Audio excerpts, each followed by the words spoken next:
Support for Heard That is brought to you in part by Zoetis. Zoetis is the world's leading animal health company whose name stems from the Greek word for life. For more information, follow them on their social media or visit zoetisus.com/beef. That's zoetisus.com/beef for Zoetis, the world's leading animal health company.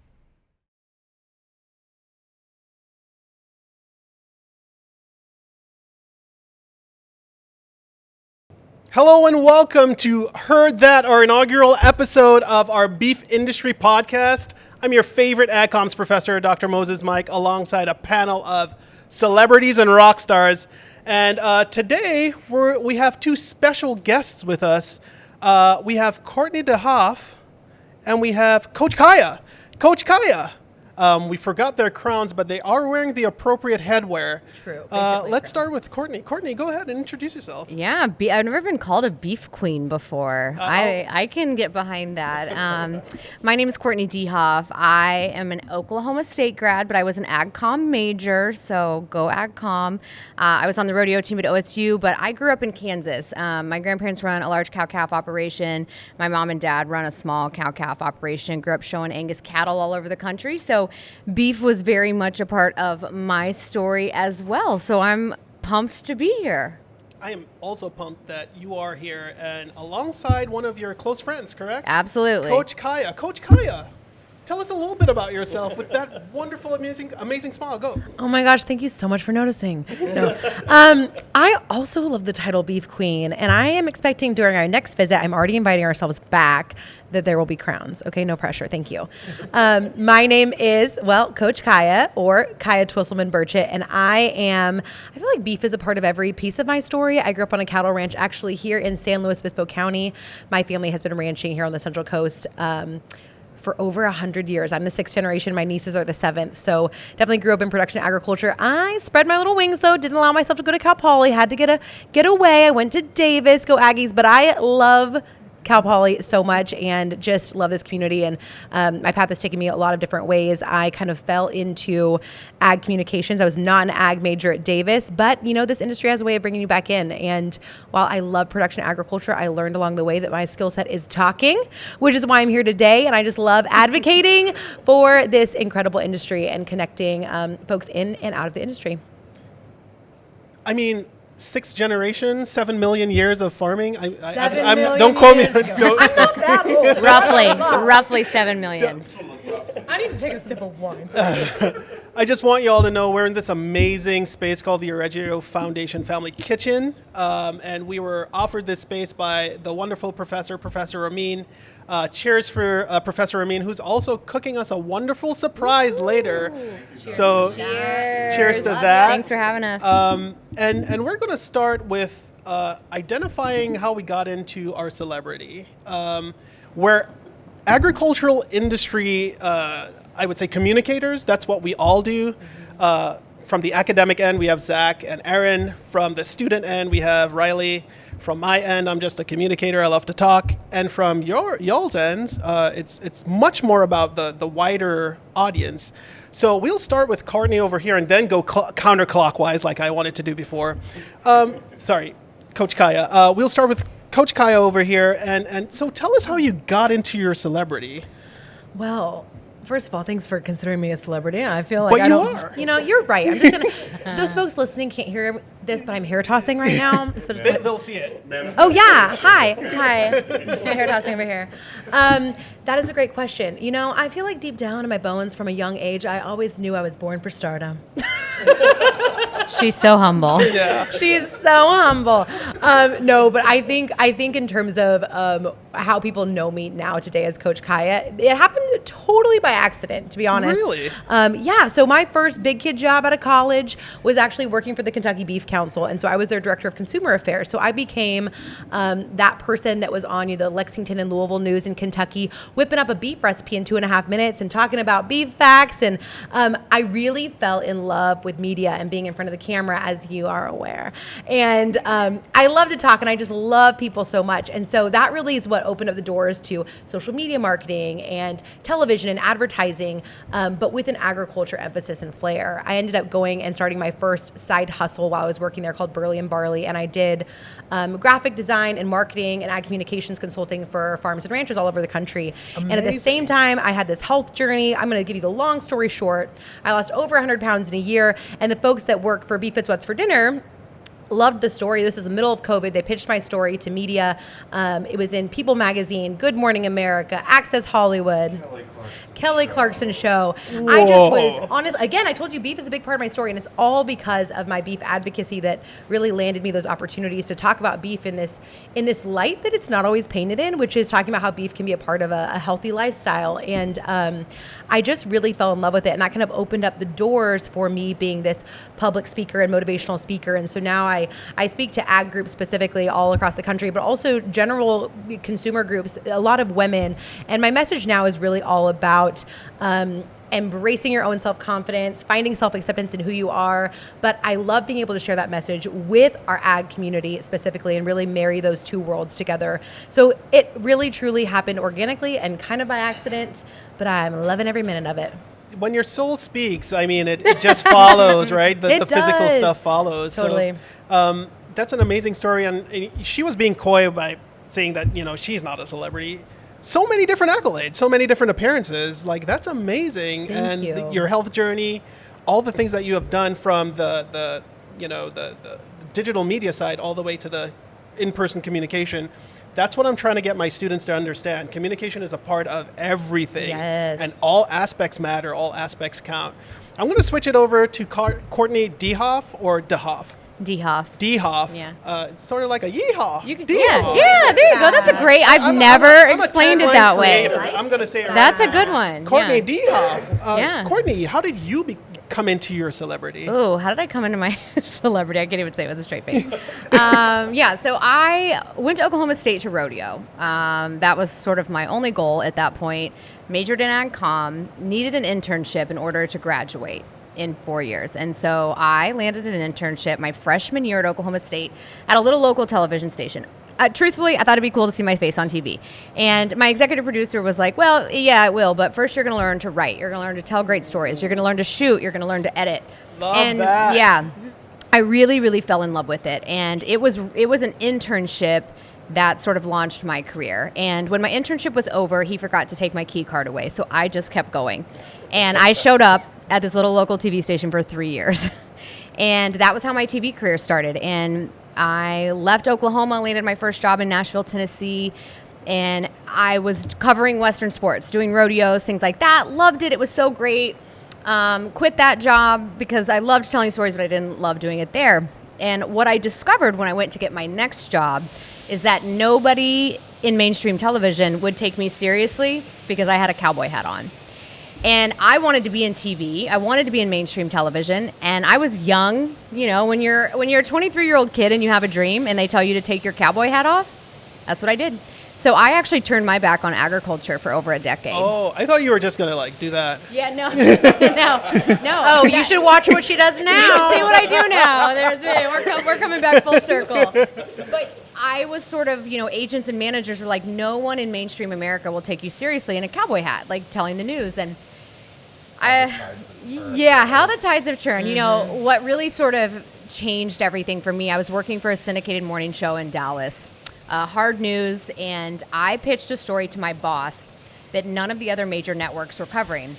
And it was about wildfires in the Midwest. And these wildfires were burning down multi-generational ranches and people that I knew personally in states like Kansas and Oklahoma. And I pitched this story to my boss, and I said, look, everybody eats, right? Everybody eats. And I'll never forget, she stood up in the newsroom in front of all my coworkers, and she said, need I remind you, this is a real news network. Don't ever bring me your little cowgirl problems again. Pause. Hold on. This person stood up in a room and said, don't bring your little cowgirl. Yeah. Okay. After you said everybody eats? The executive producer of a nationally she should syndicated eat table for television the rest show. of her life. Yeah. But that was such a blessing in disguise because that was sort of like the moment that everything changed for me because that was happening to people I knew personally. It didn't affect my family, but those people are my family. Agriculture is my family. And so I stayed after work. I used Work's computer And I told the story anyway. And I thought, well, all I can do is post it on my Facebook page. I didn't have a lot of followers, but I thought if one person sees this story, it's a story worth sharing. And I shared this story about how agriculture was coming to the rescue of agriculture. Ooh. How there were semis, before the fires had even burned out, there were semi-loads of hay coming from Texas, coming from California, because that's what agriculture does. And I focused on the people. And I told this story, and I woke up the next morning, and somebody had shared it. And I was like, well, that's really cool. Like, someone shared that story. It was a story worth telling. And then I looked at how many people had viewed it, and in one night it had been viewed over 1 million times. Oh, my gosh. And that was the moment that it kind of clicked for me that maybe the girl in the cowboy hat did have a story to tell. And maybe I did have a place in agriculture. Just because I wasn't working on my family's ranch didn't mean that I couldn't help carry on my pappy's legacy in agriculture. And so that's really kind of how it all began. And then it's morphed into 1 million things. And it's a very, long story, but I sort of stepped back into agriculture. People asked me to come and speak and do all these cool things. And I continued to tell these stories on the side for like 3 years. What agriculture and the people who were sharing my stories and were like, yeah, she's the modern mouthpiece for rural America. And I was like, this is so cool. What they didn't realize is that at the end, when I was telling all of these stories, I was living in New York City. And when they discovered that I didn't live the lifestyle and that I was wearing like high heels and I was like this TV host with big eyelashes and like a lot of makeup, then suddenly agriculture was like, wait a minute. Yep, you don't go here. You're an imposter. You could never understand us because you're not one of us. And I was like, no. I am one of you. Like, I'm fourth generation. Like, I am one of you. And so it sort of have morphed into this. To bounce off what Kiah said, there is a place for you in agriculture, no matter how you look, no matter what you dress. I don't care if you've ridden a horse in your life. I don't care if you wear a cowboy hat, if you've got cowboy boots on.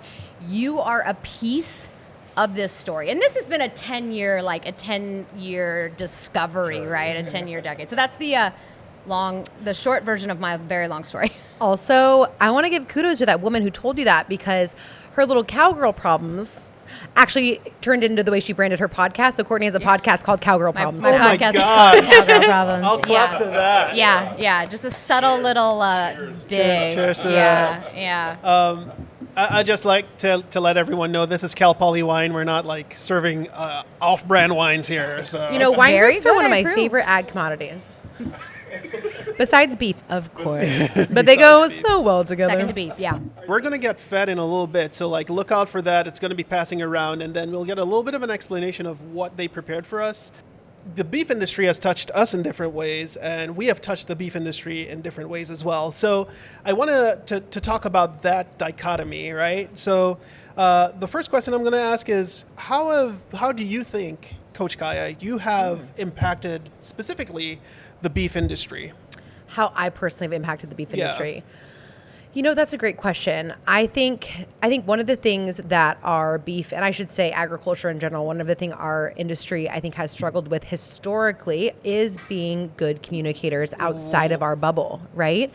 And I think that we're doing a lot better job of it now, but I think we've got a long way to go in helping share that story. And we're a little bit behind the 8 ball because we weren't very good at telling our story. There's a lot of people that decided to tell the story for us, and they didn't always do a great job or paint it in the right light or tell the honest truth. And so I think a lot of what we do now in ag communications, especially doing consumer communications and social media, is debunking a lot of myths that were painted about our industry. And I think, I think my role, I guess one thing that I've been able to do with the beef industry is just to help be one of the voices that helps share the facts, the figures, the stories that brings people connected to the stories of folks in the beef industry. Courtenay and I both talk, and we're very passionate about the fact that people at the end of the day connect with people. And the truth is that we have a lot of amazing science to share and celebrate about our beef industry and the way that we are being good stewards of the land and our nutrition story and how beef fits into a heart-healthy diet. We have so much great facts and figures about it. But at the end of the day, unfortunately, Zach, not everybody gives a crap about science. People give a crap about things that tug on their emotions. We're emotional beings, right? So we need to have the science. I'm not telling you we don't. We need it. But I think at the end of the day, when it comes to connecting to the hearts of consumers, it's about telling stories. And I think one of the things I've always been passionate about, whether it's, starting with just telling my own personal story, my family's story, I feel like that's a place that I've really maybe made a small little dent, right? I know I'm still, all my friends in college at UC Davis, they were all city kids, right? From San Francisco, LA, San Diego, and I am their one beef person. One of my, the token ag friend. Like that is what it is. I'm the token ag friend. And I love it. And I know Courtney's the same way too. I love being the token ag person. One of my very best friends, we were randomly assigned roommates freshman year. She's from LA. She is currently a producer for 60 Minutes in New York City. And still to this day, she will call me when she's standing in front of a meat case and be like, Kiah, I'm making fajitas tonight. What on earth do I buy? And she had like a story. She had a story come through on her desk for 60 Minutes, and she called me first. And I just think at the end of the day, our relationships are so important. Our stories are so important. So that's just been something I'm really passionate about. And Courtney and I both we have an exciting project we can talk about later that's really more about getting these stories, these human stories out and connecting with folks. I think that's, I love to talk. So storytelling is a place that I thrive, I think, in this industry. And not to interrupt completely, but Kiah and I have had this conversation so many times, but it's pushed me out of my comfort zone, which, I'm often scared of the social media landscape, right? Like y'all took over for me, thank goodness.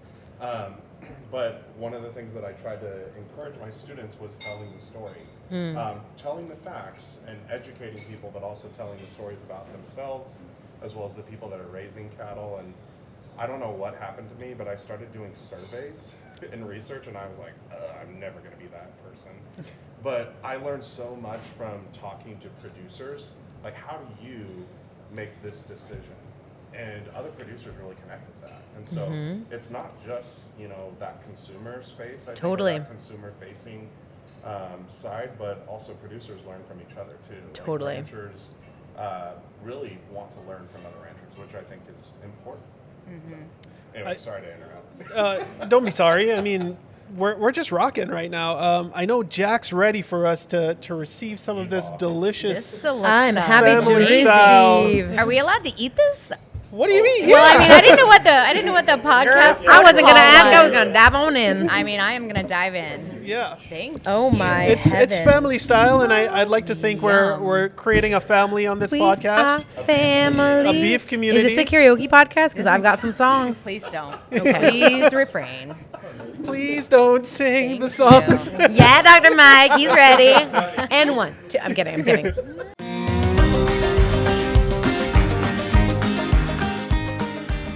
Hello, and welcome to the 1, 2, 3's of Beef. I'm your host, Chelsea Flood, and today we will be talking about tomahawk steaks.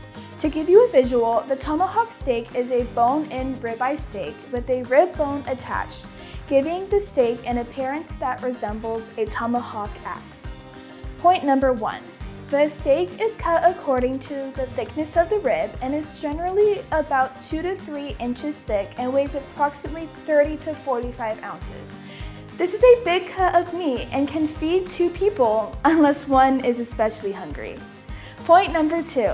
The tomahawk steak is known for its marbling, with fat distributed across the cut to enhance its tenderness and rich flavor. Thus, the tomahawk steak is a high protein and high fat cut. In fact, per 3.5 ounces of tomahawk steak, there's about 20 to 25 grams of protein and roughly 23 grams of fat, making the parts almost equal. So remember that moderation is key. Point number 3. Popular preparation methods of a tomahawk steak include grilling, oven roasting, and reverse searing. The protruding bone serves as a natural handle, making it easy to maneuver however it is cooked. Thanks for tuning in to the 1, 2, 3's of Beef, and enjoy the rest of this Heard That episode. Am I allowed to ask you a question? Yeah. We all shared our stories of how we got into this space. I'd love to hear, Dr. Mike, what's your story? How did you land here? Tell us. The tables have turned. The tables have turned. Thank you for that question, Coach Kiah. So I'll give you the spiel, but I'll modify it. I grew up in a country called Trinidad and Tobago. It's pretty close to the ocean, so the island is sort of always at risk of hurricanes and stuff. Fortunately for us, we're outside of the hurricane belt, which is just above Venezuela.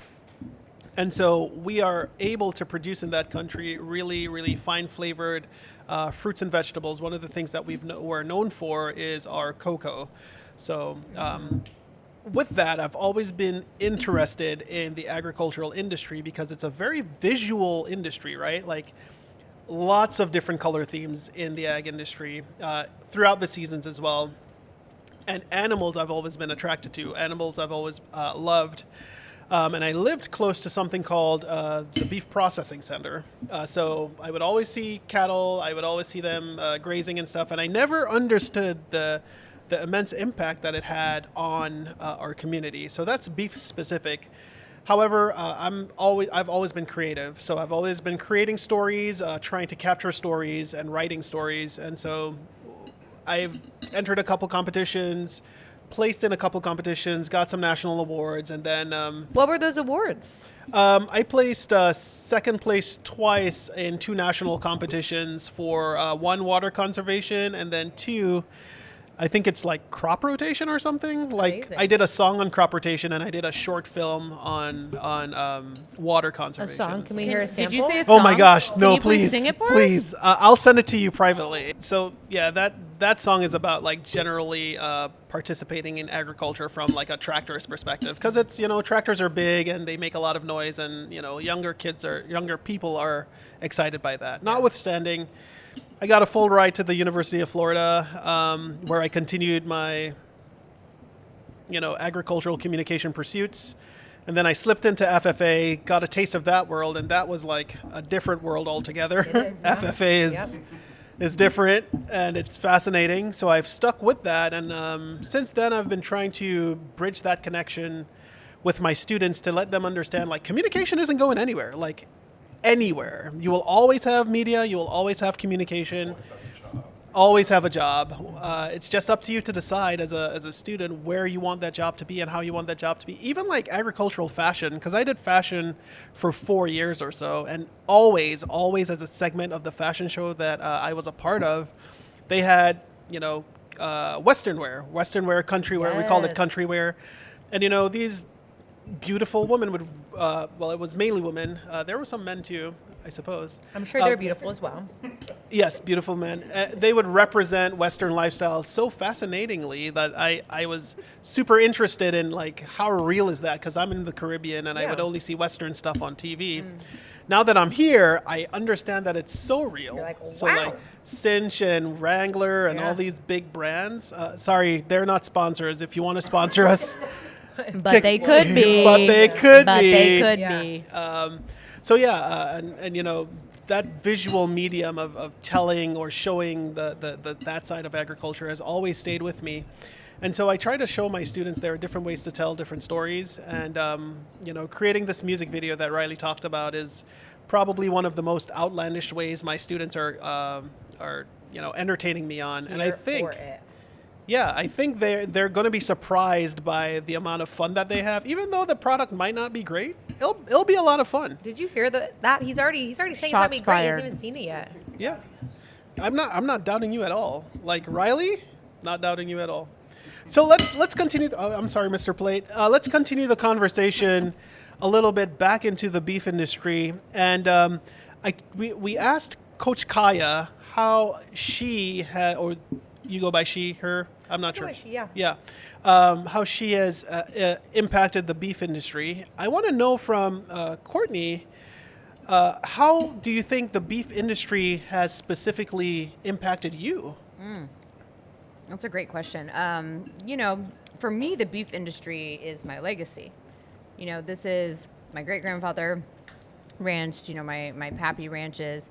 On my mom's side, my dad grew up showing cattle. I grew up showing Angus cattle all over the country and was really blessed, to win some big shows. And I think, beef cattle have always been at the center of my story.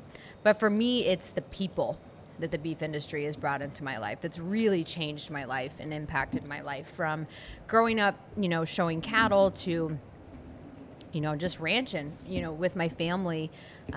Those people have really changed my life. And I have this sort of a semi-unique perspective because grew up in the industry and then completely left it to pursue this career. And it's sort of the age old, you don't realize what you had until it's gone. And I realized working in these newsrooms and working in these big cities, agriculture people are different. We are just different. We keep our word. We take care of one another. A handshake means something. You know, men and women interact in a specific way. You know, men take their hats off, men hold doors. I mean, just little things that you take for granted until you get out into the real world. But, you know, yeah, for me, I think the beef industry, it's really the people that it's brought into my life, and then it continues to bring into my life. And I could be working on a TV show in the middle of New York City, and if something went down and I needed someone, I could call a rancher in Kansas, I could call a rancher in California, and they would be there. No questions asked, right? Because that's what agriculture does. That's what the beef industry does. It's a family. They take care of one another. And I think that's really the biggest way that it's impacted me is the people. Absolutely. And, you know, I hear the passion in your voice because you can't make up that kind of passion. This is real. Like I've heard it and I've seen it before. I worked a lot with the rodeo team and with cowboys. And they would say, like, if something's happening in their industry, they can just call on someone that they know, and they would help with that. The latest one is some students was going to a rodeo, and one of their trailers broke down. And they were like, I'll just call my friend up in Pismo or whatever. Yep. And, you know, easy like that. They got their trailer fixed. Something that was really cool when you were sharing your story, Erin, you said you didn't grow up ranching. And I think that is so cool, especially from a student perspective, to have a teacher as dedicated as you and as good at what you do as you do, because those kids need to see, oh, I don't have to be sixth generation. Right. I don't have to be fourth generation to do this. And I think that's what's so cool. I think we need more people. I think we need more of you, Erin. We need more people like you.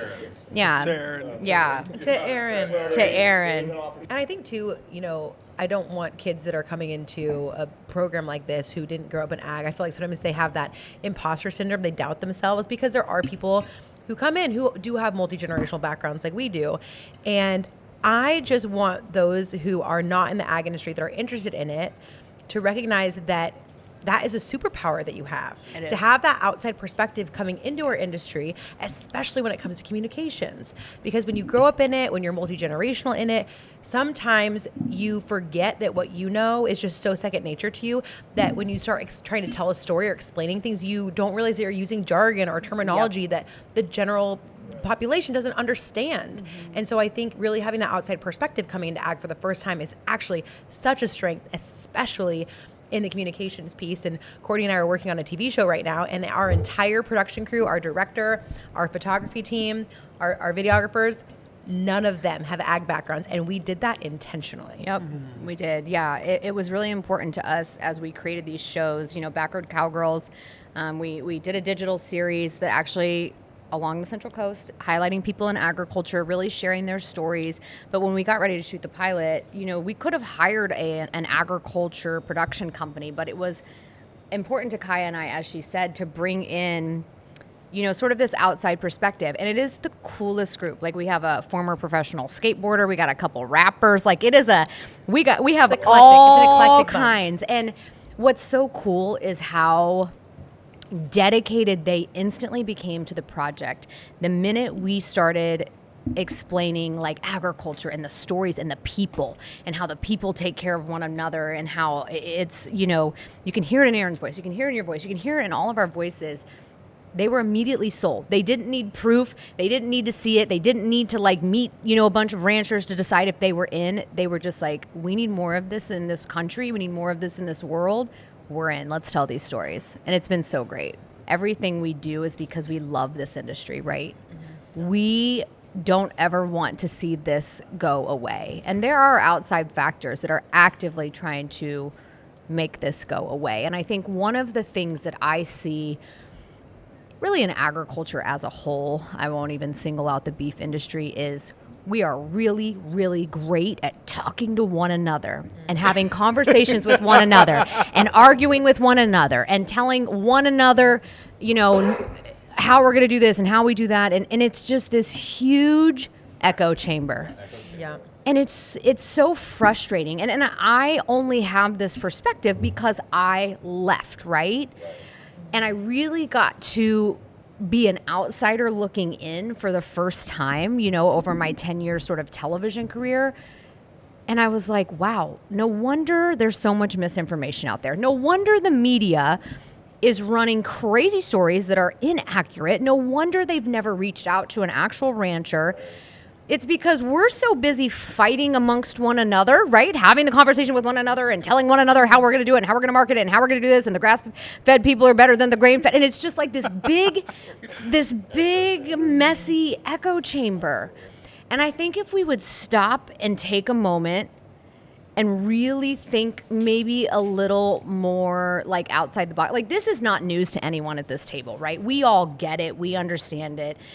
But I think we get caught in that. And in social media, let's talk about social media for a minute. I see more fighting amongst agriculture on social media. And I will say this, the consumer sees this. When I was working in television, during COVID specifically, I remember there was just a ton of back and forth happening on social media and in the beef industry. And I had a co-host who I'd worked with at the television station call me. Doesn't have an ag background. She said, "Hey, Courtney, it's Crystal." I said, "Hey, what's up?" She goes, "I had a question for you. There's all this talk about how there's going to be, there's not going to be beef in the grocery store anymore." And she said, "Courtney, I just need to tell you, am I going to be able to feed my family? And is what I'm going to feed them safe?" That's all she needed. And she said to me, she goes, "I've been watching your stories and I've been reading the comments." And I thought, oh boy, well, that's too bad. Because it was just this mess of us fighting back and forth. People see that, right? And not only do they see that and does it create more confusion, but it also really intimidates those who would like to maybe be involved, who would like to maybe become a first-generation rancher, who would maybe like to be a part of the conversation. They see us killing each other virtually, digitally, and they think, nah, I'm good. Like, I'll stay away from this. And so I think that would be one way that we could maybe is to be open to seeing the bigger picture. Being open to it's not our way or the highway, right? Yeah. There's not one right way to raise cattle. There is not one right way to do the research. There is not one right way to share the story. And I think the reason that we get in that in agriculture, I think it's because we're so passionate. And I'm not calling out agriculture saying I'm perfect. I have been this person. I have gone to town on people on social media. I'm like, Brenda, how could you be so stupid? I've been that person. Poor Brenda. So I'm not. R.I.P. Brenda. Yeah. R.I.P. Brenda. I'm so sorry that I was so mean. But I think it's because we're so passionate, right? And it's because we love this industry and we know these people and we want to make sure that we can put food on people's tables. And that's a pretty big job. And so I think that maybe if we all just took a deep breath, had some wine, had some steak, and came together and had like a conversation like we're having. I think conversations like this are a great way to sort of bust us out of that echo chamber and have a conversation that might actually be able to move the needle. Yeah, negativity is not productive. No. And I could not agree more. Sometimes it's entertaining. Yeah. Oh, I love a good fight. Don't get me wrong. I'm like, Just here we looking at go. the comments right now. Wow. I'm just Brenda scrolling is in bed. Back. Brenda is Yeah. fighting back. We're going to wrap up with a few closing questions. Not a few, just a couple closing questions for Coach Kiah and Courtney. Coach Kiah, what's next for you? 30 seconds or less. Oh my gosh. Well, what's next is we're going to land a major TV show on a major streaming network. I'm not going to be picky. Netflix, Amazon Prime, Hulu. You want us? We're ready. We're ready. Call us. Courtenay and I just finished filming a pilot episode for a TV show, and we're feeling really optimistic about. We're just really proud of the stories that we have to tell and the timing of this. Western and the ag space is having a moment in mainstream culture. The consumers are interested. Like, there's the Yellowstone effect. Absolutely. It's real and alive. And, you know, unfortunately and fortunately, because of the writer's strike in Hollywood, a lot of these networks are hungry for content as Absolutely. well. So Courtenay and I have big dreams of really taking these stories that we're talking about tonight, taking these human interest story, really connecting to the heart of the people in our industry in a way that's going to resonate with folks that are not connected to anyway. We want to be able to have, you know, let it be accessible to them in their homes. That was not 30 seconds or less, but basically we're going to be big TV stars. She said. I'm going to pass it to you still. Like, so you have the TV show coming up. I know you have your hands in a lot of things. So besides the TV show, and I'm, again, wishing you the best of success because I have those aspirations as well. Tell us, what's next for you, Courtenay? Yeah, I think just continuing to sort of spread the agriculture word and really pushing the boundaries, right? Like, I am a boundary pusher. I love to, yeah. We love that. I like to think outside the box. I like to stir people up. Like, I am not afraid to stir the pot a little bit in order to sort of get the conversation maybe going in a direction that it's never been before. Some people really like me, and a lot of people really hate me on social media. But, you know, that's the thing. I always say, like, if you're doing something that matters, there's going to be pushback. And if they're not pushing back, you're not doing something big enough. And so I think for me, just continuing to do my keynotes, building this amazing, television show with Kiah. I am a proud mother of a PBR bucking bull. So continuing to Top Dollar, continuing to tell Top Dollar's story. I am his PR manager. I think, just kind of seeing where things take me, because that's been sort of the theme of my career thus far, and it's served me well. Follow your joy and see where it leads. Yeah. That's the strategy. So, Dr. Mike, what's next for you? I don't want to leave you out of the party.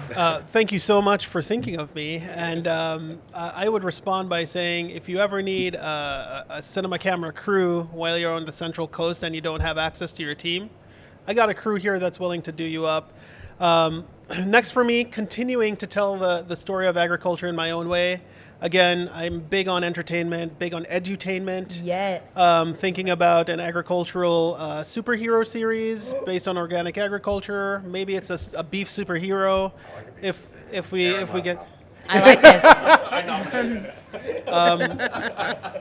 I'm already talking with some stakeholders about that, making sure we can get the students' perspective in that, as well as the proper entertainment.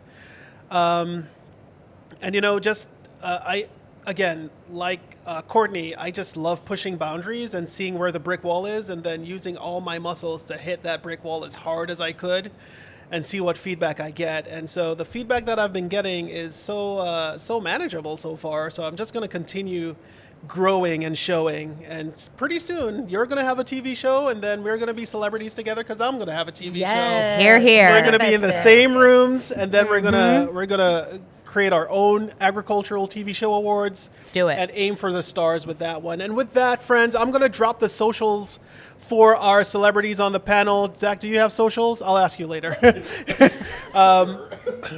Sure. That's been our... You'll let me know. Aaron, I'll create one for you. Have the students get one for you. I'll drop this... With the dog. We need lots of cow dog content. I'll drop the socials for everyone on the podcast today, vodcast today. It might be a two-parter because we talked quite a bit, and we still have a lot to talk about because these two gals were on the beach riding horses today. Did you get to do that? Yesterday. We did. And was it amazing? It was ranchy and amazing and wonderful. I was trying to hold a surfboard. I had no stirrups. I was barefoot, and I had to get a little cowgirl, but it was amazing. Absolutely. Good content for the memoir. Good content. And I hope to... whoever's listening to this, the takeaway from all this is we're going to do this together, and we're going to see you next time on Heard That, the podcast. Hear, hear. Woo! Cheers. That was great, guys. Yo, this food? Oh my God. It was. I was about to make it really dumb. No, get it before we drive home. Heard That was created by Zach McFarlane and Moses Mack. Producers for the show included Moses Mack, Zach McFarlane, Samir Amin, and Anna Khan. Guests for today's episode included Courtenay DeHoff, Aaron Lazanoff, Coach Kiah, and Riley Lopez.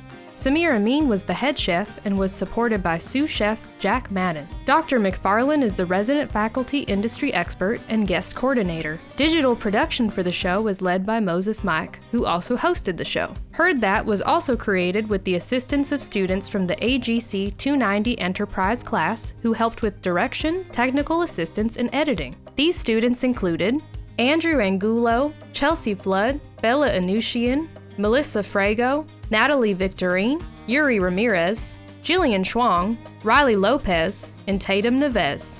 The 1, 2, 3s of Beef segment was created by Moses Mike, Anna Kahn, and Chelsea Flood. Chelsea also presented the segment. Lead editor was Moses Mike. Heard That is a digital media collaboration involving 5 of the 9 departments in the College of Agriculture, Food, and Environmental Sciences at Cal Poly, including Food Science and Nutrition, Plant Sciences, Animal Sciences, Wine and Viticulture, and Agricultural Education and Communication. Heard That was recorded at the Aregia Family Foundation Culinary Lab at Cal Poly. These credits were read by me, Chelsea Ann.